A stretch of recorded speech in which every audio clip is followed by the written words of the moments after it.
Smeller, Mark Nash, Michael Gross, the boss, my nigga, my brother. Let's get this done, Mike. We all love sports, right? Mike Gross, the boss. This is Mike on sports. He smoke competition, same time smoke a port. When it comes to debating, he's one of the greatest. Put him on the A-list over Kellerman and Bayless. If you missed the show, couldn't make it, just log on and click the playlist. That boy always working, not to be played with. Hit subscribe and the bell for the latest. Mike Gross, the boss. Mike on sports. Right there from first bell, tip up and coin toss. Mike Gross, the boss. Mike on sports. He call it how he see it. Either you won or you lost. Big games, big fights, rolling dubs up. You like the content, hater? Click the thumbs up. Cashapp, super chat, go all in. But do your research first before you call in.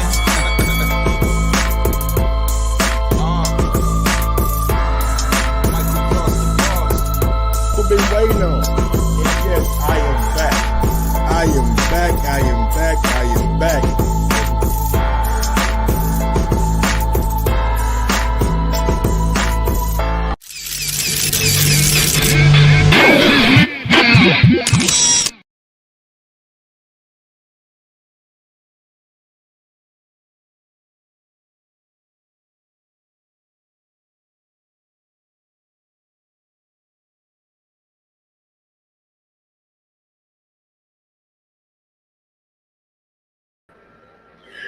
Yo.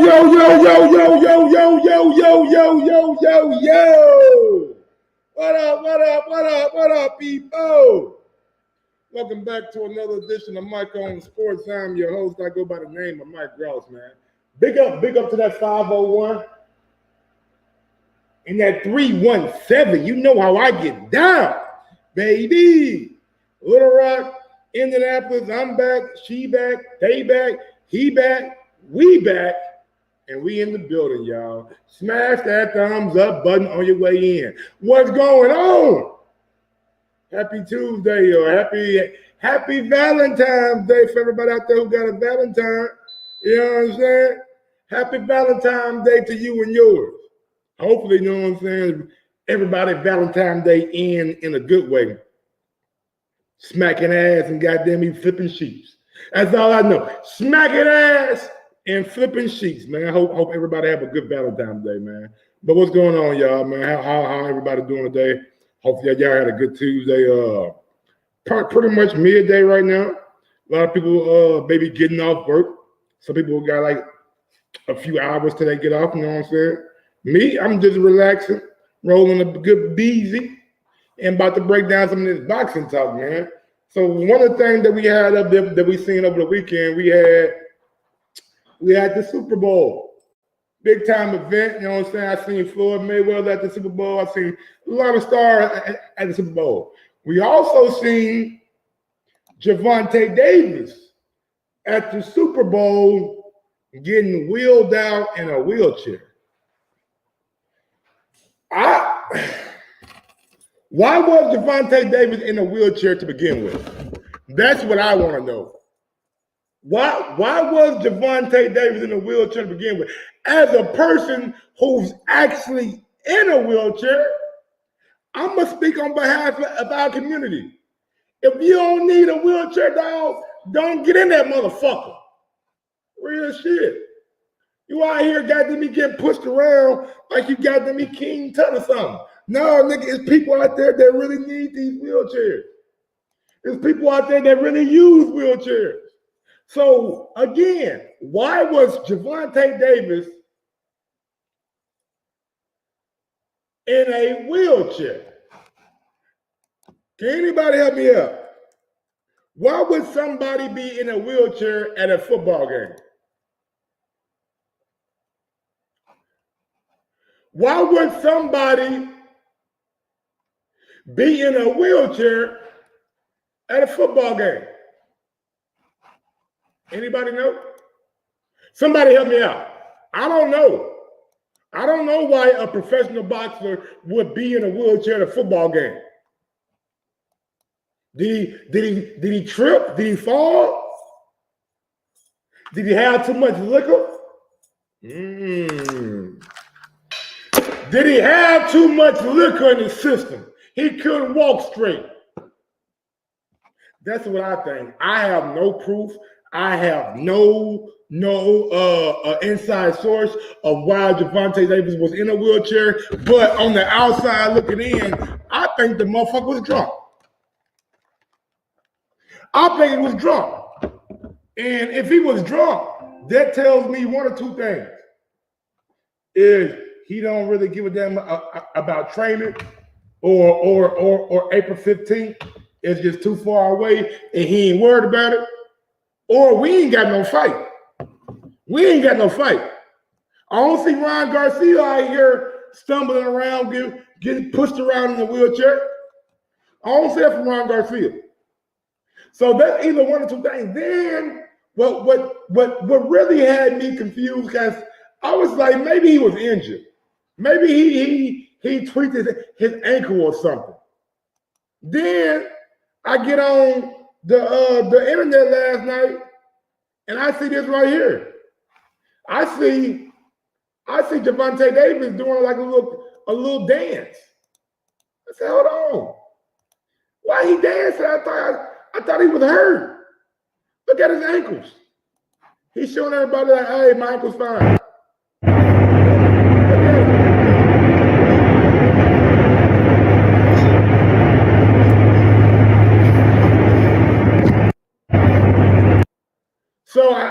So he's telling that the ankle's fine. Now he told TMZ Sports that he suffered an ankle injury.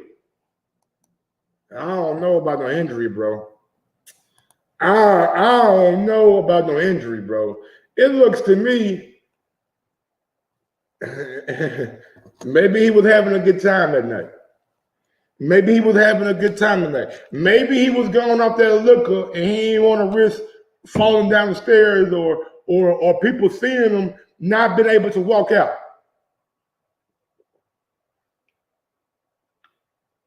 He ain't that tall. So that liquor might hit him a little bit different. You know what I'm saying? That liquor might hit him a little bit different. He ain't that tall.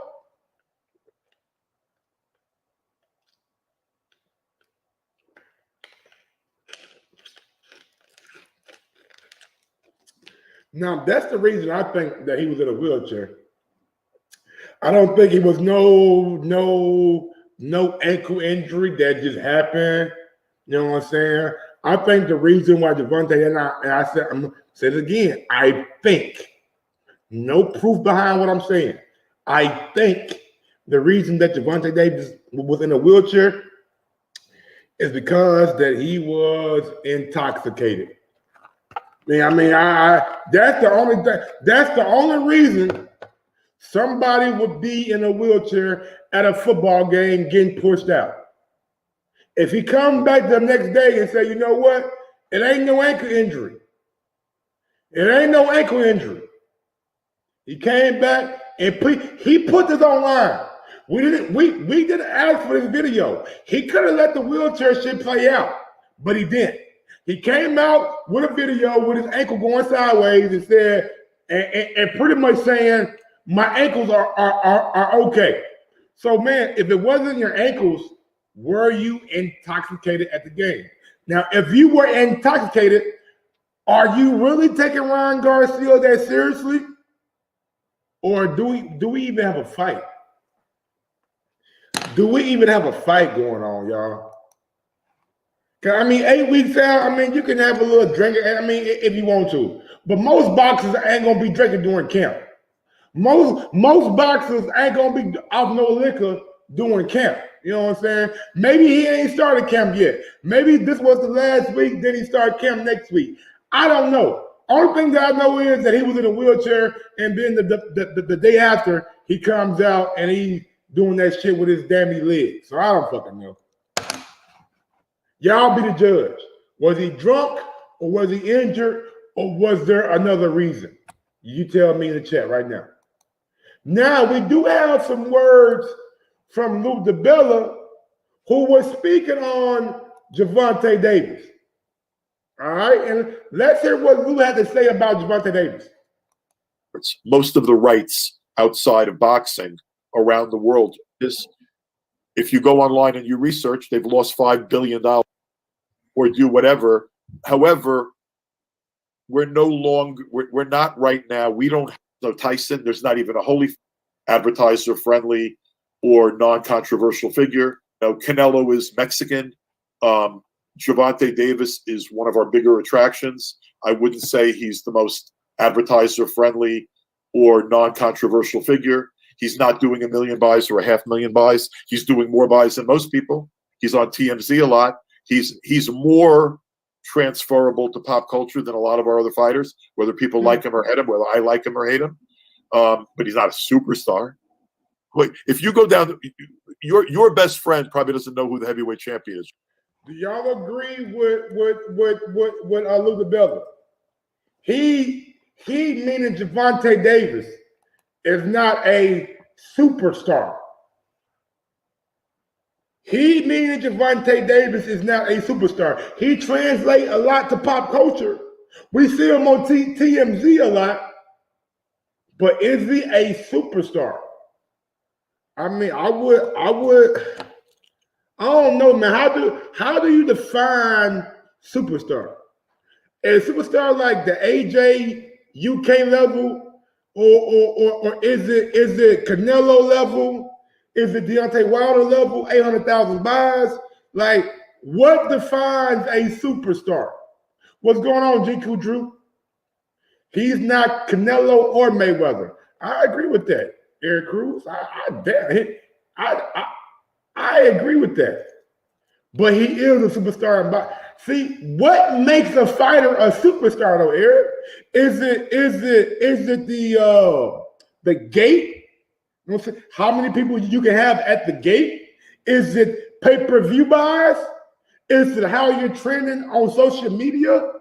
Because if it's about like social media, shit, Gervonta Davis is an absolute bona fide superstar. Now, pay-per-view buys, he's not doing the pay-per-view buys of a Wilder and Fury. He's not doing Canelo and Plant. He's not doing those kind of buys.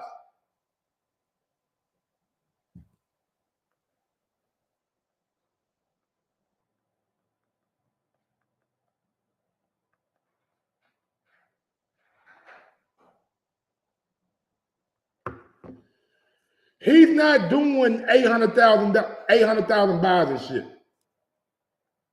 You know what I'm saying? So that's what I'm thinking, right? Like what makes somebody a superstar?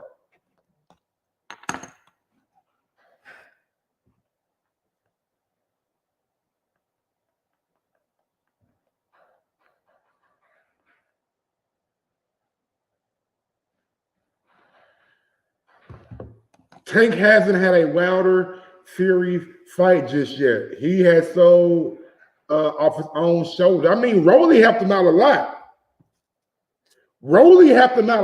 Eric Cruz. Rolly was doing a lot of talking. Rolly had a lot of fanfare interested in that fight.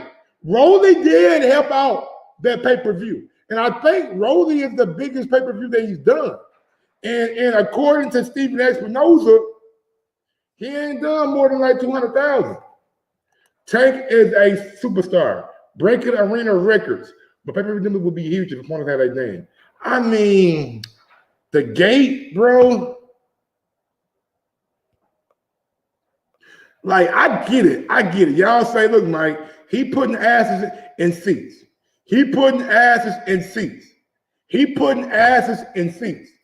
Okay, I get that. But George Groves and Carl Froch put 80,000 in Wembley.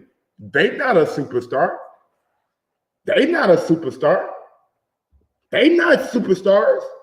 Derek Chisora put 15, 20,000 every time he fight in the O2. You know what I'm saying? Dylan White put 15, 20,000 every time he fight in the O2. They ain't superstars. So if we're not going to have the same criteria for people overseas that are doing these numbers, that are putting 15, 20,000 people in the arena, how can we do it for Gervonta Davis? Josh Taylor done put 15, 20,000 against Regis over in an arena. You know what I'm saying? Like, there are fighters overseas who put asses in seats that we don't call superstars. We say, who the fuck is that guy? Who the fuck is that guy? That's what we say. Jeff Horn fought Pacquiao down in Australia. Put 40,000 out there. We wasn't calling Jeff Horn a superstar. Now we know that it had a lot to do with Pacquiao, but still, Jeff Horn is a part of that fight. Like, y'all gotta have the same criteria if you call Gervonta Davis a superstar.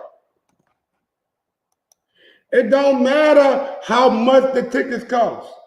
If you can't convince somebody to get off their couch, get in their car, drive, pay for parking, pay for the ticket, pay for concessions, pay for merchandise, instead of sitting at home watching TV, I don't give a fuck if you sell it in the UK, Australia, Canada, or America. You got them out of their house where they could have just watched you on TV for a lot less. So don't give me the UK is different. It ain't different. It's about putting people in the seats. If you can get somebody out of their house, pay for parking, pay for the arena, pay for goddamn food, pay for gas, find something to wear, get fresh, then you are putting asses in seats. So don't say it's not good for if it's good for the gander, it's good for the goddamn. Now fuck that. If it's good for the goose, it's good for the gander. So I don't disagree with Lou Dibella. I don't think Gervonta Davis is a superstar yet. Not saying that he won't get there. But to me, a superstar is somebody who your mom knows. You know what I'm saying? Your 55-year-old mom might recognize him. Your 40-year-old auntie might recognize him. Your 19-year-old cousin might recognize him. Your 12-year-old nephew might recognize him. And I don't know if he's quite touched all those demographics just yet. But let's get back to the audio. Yes, Chantel. No, they don't. They definitely don't. About this And all if you the time. say, and I'll go further. Everyone in my town, or most people in all of New York, know me. Like who know sports in New York and who know boxing. Mm-hmm. Most people don't know what the hell's going on. They don't, like in the old days, they'd walk up to me, fucking Nassim Hamed, man, that show with Kevin Kelly, that was crazy. Who's Hamed going to fight next? I can't wait for the next big HBO show, whatever. No one knows what the fuck's going on. And nobody even knows what the zone is. Forget about watching it. I mean, as much as Ryan is a social media star, he has created his own persona. Credit to the kid. I happen to like the kid. I actually think he's very live in the Davis fight. I think either guy could win that fight. And people that think that fight's $1 million by fight are just dumb. So when I go online and I see these morons, oh man, they got to be making $50 million. Why? Why? Because you say so? Or it's going to do $1 million buys. Why? Because you say so? Ryan hasn't done one buy. He hasn't been on pay-per-view. I don't think. Has he? I don't think so. No, he hasn't. And Davis has never done a $500,000 buys. Davis just said I could do 200,000 fighting Bozo the Clown. I don't know. I'm not so. I mean, do you agree with that though? Do you agree with Lou Dibella? I mean, is this fight doing $1 million buys? Will Gervonta Davis and Ryan Garcia do more than Fury Wilder? 2. Will Gervonta Davis and Ryan Garcia do more than Triple G and Canelo? 1 or 2. Does it do more than Caleb Plant and Canelo? To me, once you hit those kind of numbers, that's when you become a superstar in the sport of boxing. When you can get 800,000 buys in a time like we live in now, where it's so easy and accessible to steal pay-per-views. Can they do 800,000? I don't know, man. I would love to see them do it. I would love to see Ryan Garcia and Gervonta Davis do $1 million buys. The more money for the fighter, the better. But will they? Does either guy have that superstar push to get him over the top? Does either guy have that superstar 800 piece? People that think that fight's $1 million by fight.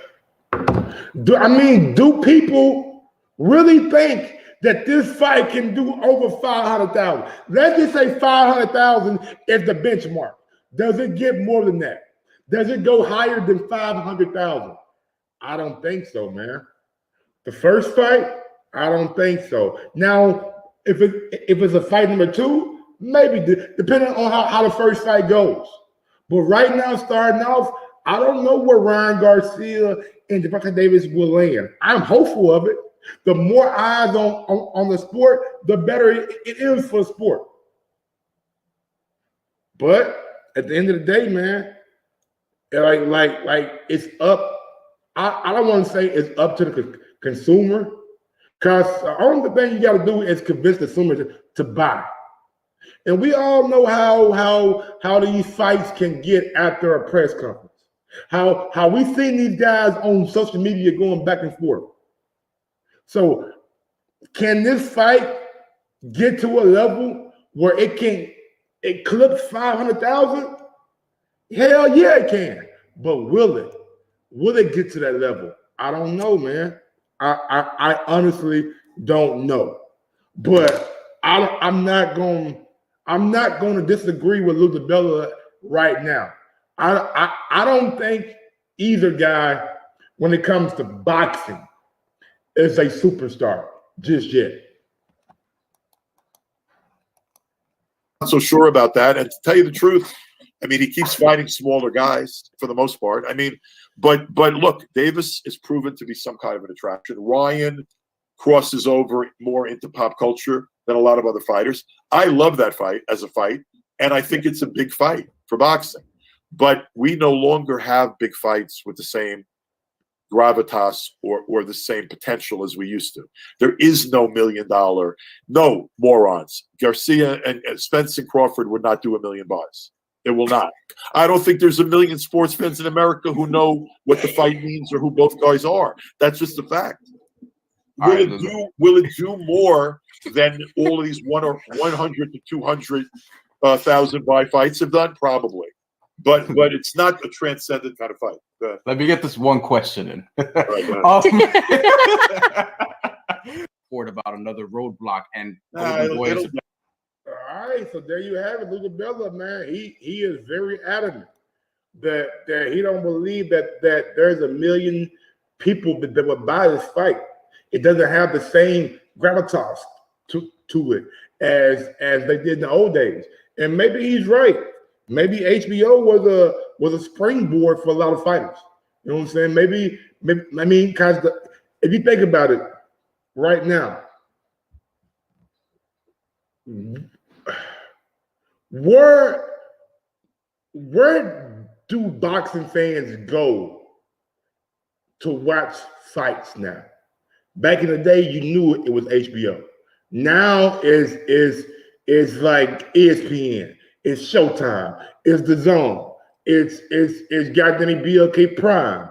It's Samio with Jake Paul. I mean Logan Paul and Floyd Mayweather. It's so many different platforms that these fights come on now. You got celebrity boxing that goes around the internet now.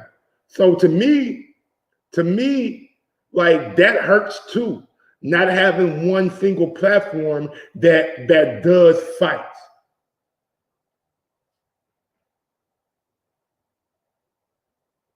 Long story short, short story long.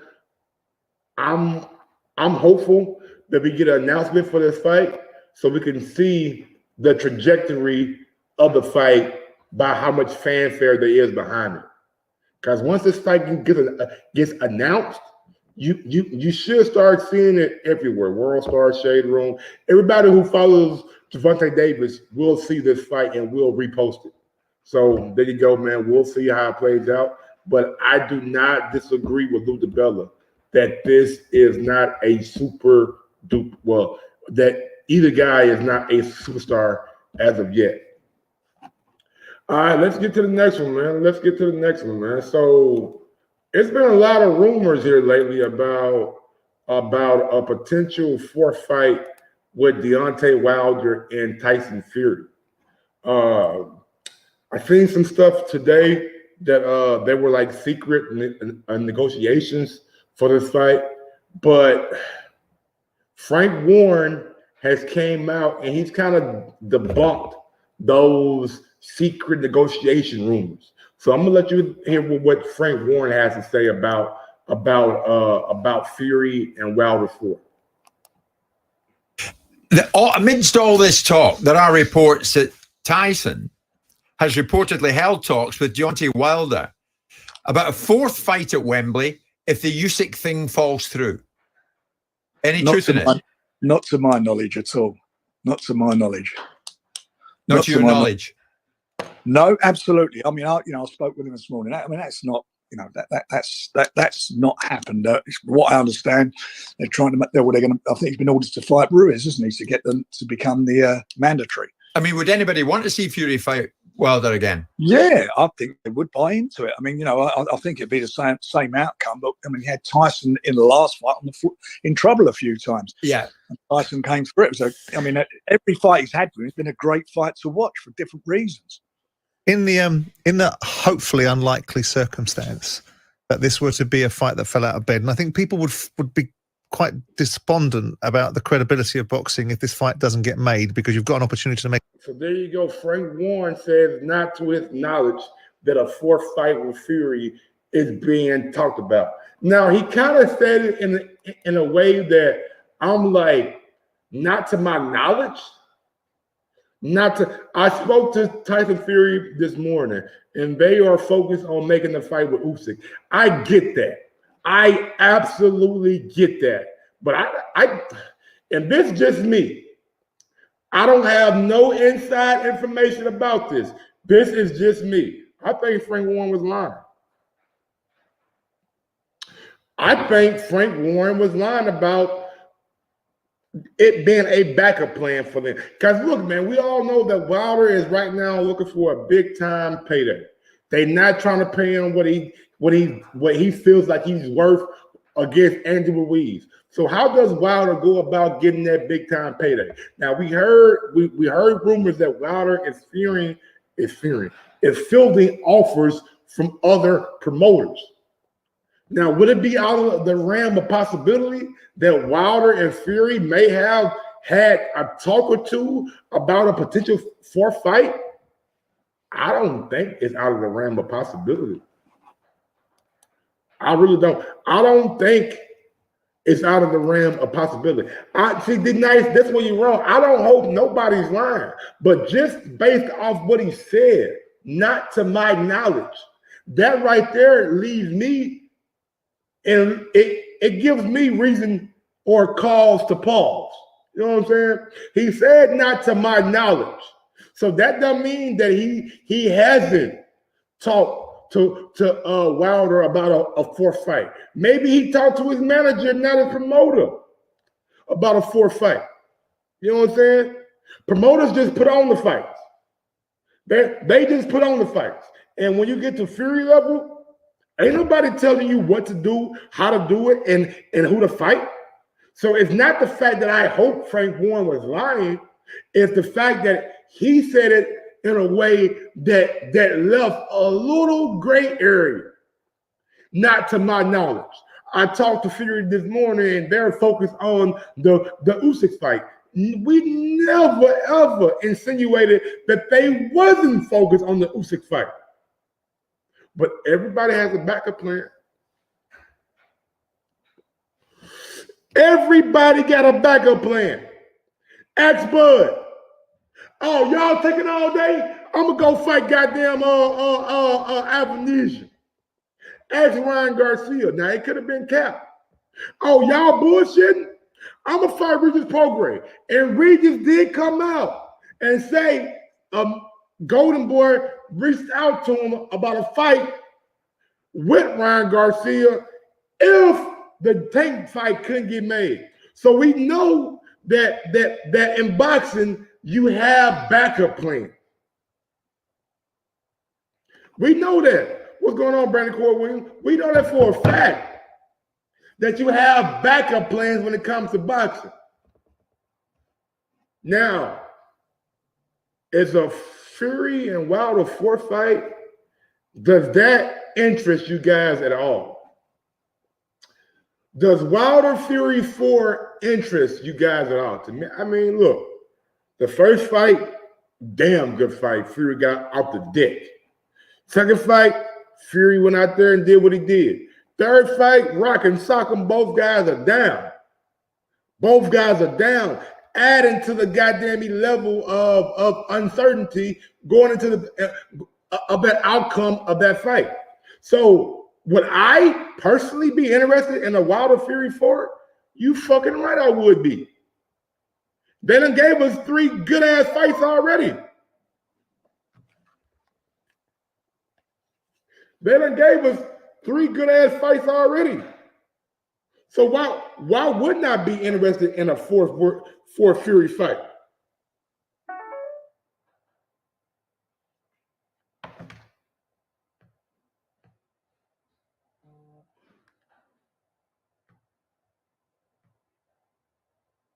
Why would I be interested in a 4th Fury fight? Then I said, mighty convenient. This bit of news dropped after IBF orders purse bid. I mean, I know what you're talking about. The IBF ordered Andy Ruiz to fight Hrgovic. I get it. D Nice, that's a good point. I don't know if this is convenient or if it's just a matter of timing. I mean, maybe we know that Andy's going to take that Hrgovic fight. You know, maybe we know that. You know, maybe Andy said, you know what, the money ain't right. I feel I have a better opportunity of beating Hrgovic than I do Wilder. All that is possible. All that is possible. The only thing that I'm thinking about is this right here, right? Fury team has been adamant that they deserve a bigger split if they're going to fight Usyk. Usyk's team has been adamant no matter where it is, it's going to be a 50-50 fight. I don't give a damn I'm fighting in England or Saudi Arabia. It don't fucking matter. I need 50-50. And honestly, man, I don't know if Fury's team is willing to do that because commercially, it may be a big fight over in England. It may have 90,000 at the stadium. It's not going to be a big fight here in the States. Usyk and Fury won't be a big fight in the States, man. It won't do the same. It won't even come close to doing the same numbers as Wilder Fury. If Top Ranks put Fury and Usyk on pay-per-view, it's going to be a failure. And maybe they have to pay these guys. I don't know.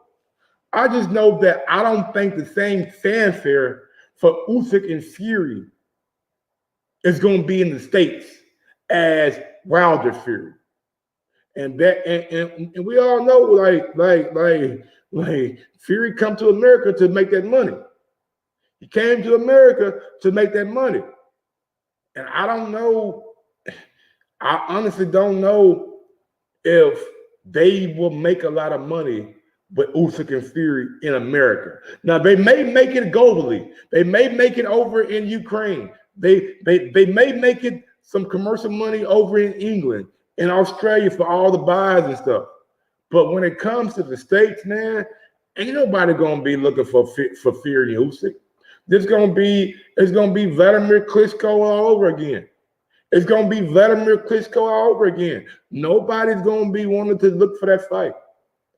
Nobody's gonna want to watch Fury and Vladimir. No, am I lying? It came on HBO. I mean, I don't think it did that. I don't think it did that great when it comes to viewership. I'm just saying. That's my take on Wilder Fury 4. Frank Warren said not to his knowledge that anything has been talked about. So there you have it. All right, y'all. I'm gonna go ahead and do this last little bit of the show right quick. I came across something, right? Because we're living in a stage where, like, a lot of the big fights did come to, like, Wilder Fury. Wilder Joshua never happened. We still waiting on Crawford Spence. Lomachenko Davis never happened. So I want to ask y'all.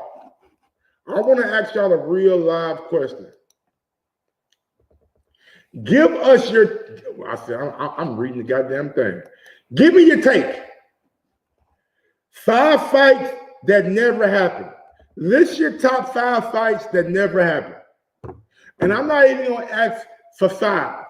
Give me 1 fight for as long as you've been watching boxing that you wanted to see that never happened. We're living in an age right now where we might not get these big fights. We may not get the fight that we want to see because of politics, of money, of all that. So you tell me the best boxing fights that did not happen. And while you guys are adding to the chat, I'm gonna just go through this article that I found that names some of the biggest fights in boxing that never happened. Evander Holyfield, Vitaly Klitschko.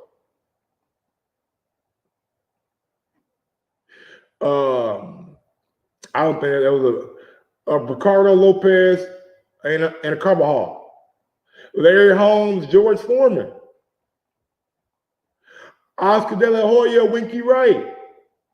Vladimir Klitschko, Lennox Lewis.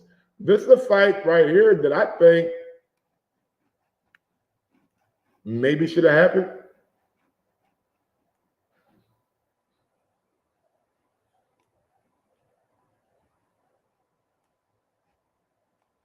I think this is a good fight that never happened. I wonder who would have won between Vladimir Klitschko and Lennox Lewis. I don't know. That's a good fight. Name me your top 5. Give me a fight right now that you're looking forward to that ain't got made yet. Or it could be one to pass. Floyd Mayweather, Paul Williams. Now we all know Paul Williams had that unfortunate injury with that motorcycle, and we all know that Antonio Margarita knocked him out. You know what I'm saying? Knocked him out. So that's Pernell Whitaker, Ike Corte. That's a good fight, man. Corte was regarded as a top 5 welterweight for 5+ years. Whitaker was the pound king. You know what I'm saying? So that could have been a great fight. Ooh, Mike McCullough, Tommy Hitman Hearns. I mean, you can add Mike McCullough with anybody, bro. Like these nights you just said Ray Leonard, Mike McCullough. Mike McCullough was known as the body snatcher. Somebody who had vicious body attacks.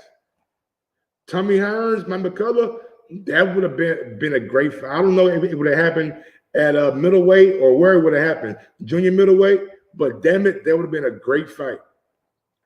Ooh.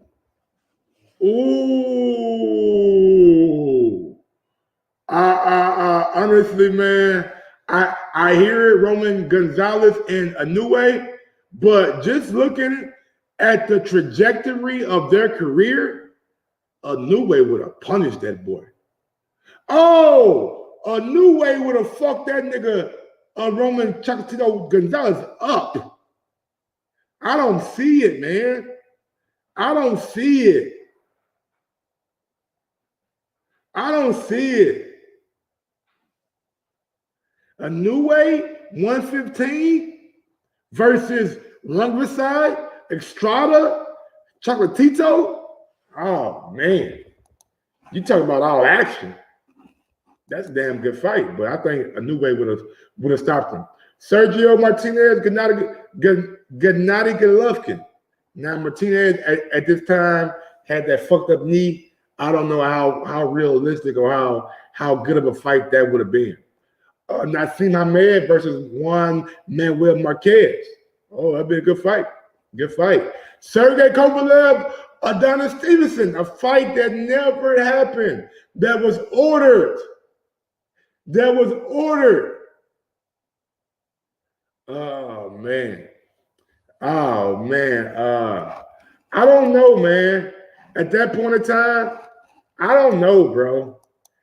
If you're gonna go with Kovalev, then okay. But Adonis was a hard-hitting motherfucker. Adonis had that power. Here you go one. Riddick Bowe, Mike Tyson, never happened. George Foreman, Ernie Shavers, never happened. Joe Frazier, Kid Norton, I'm too young for that. Shane Mosley finished Trinidad, never happened. Juan Marquez, Eric Morales, never happened. Lennox Lewis, Riddick Bowe. We all know what happened with that. Bowe threw his belt in the trash can. That never happened. Mike Tyson, George Foreman, never happened. Roberto Duran, Alexis Arguello, never happened. Sugar Ray Leonard, Aaron Pryor. And this is where I want to stop it at. There is a lot of similarities right now with this fight and the Earl Spence Jr. Terrence Crawford fight.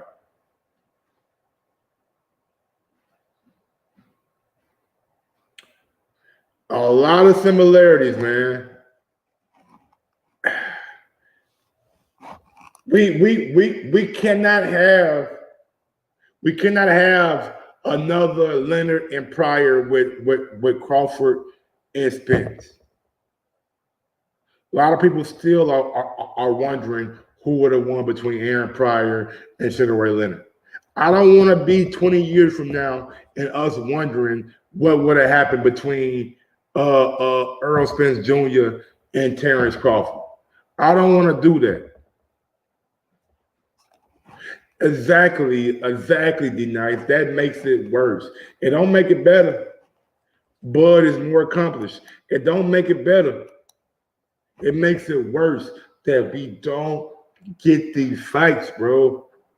As a boxing demographic, we have to be sure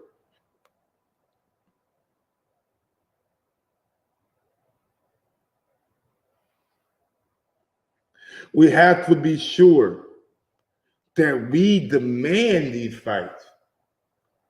I don't want to hear another Aaron Pryor.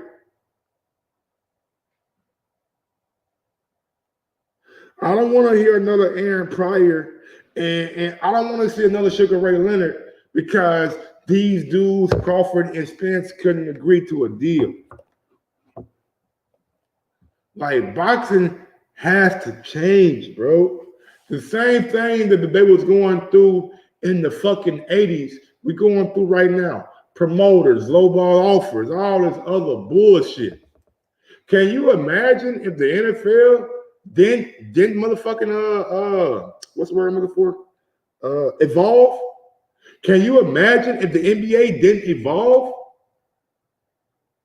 We don't even use instant replay in boxing. All this goddamn technology, and we don't even use instant replay. Why is boxing stuck in the dark ages when it comes to this stuff, man? It's time for the sport to evolve. Tired of begging for goddamn me fights, man. Tired of telling people, I want to see Wilder Joshua. I want to see Spence Crawford. I want to see Canelo Benavidez. I want to see so many fights that we ain't going to fucking get. And it hurts, bro. It hurts me. It hurts the sport. And most of all, it hurts the fan who is the consumer.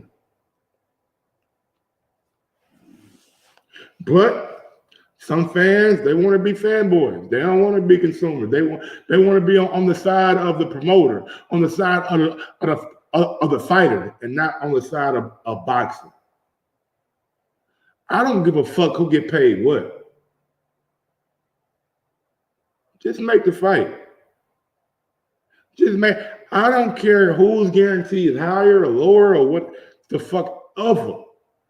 It don't make me no difference. Only thing you got to do is make the fight. Point blank, period. All right, y'all. Well, until next time, man. Look, y'all know what I do. Y'all know how I get down, and y'all know what I'm about. If there's any breaking news in the sport of boxing, I will be coming right to you with it. If anything else happens, basketball, football, I'll be talking about that too. But until next time, man, y'all know what it is. Y'all know how I get down, and y'all know what I'm about. With that being said, I'm out this bitch.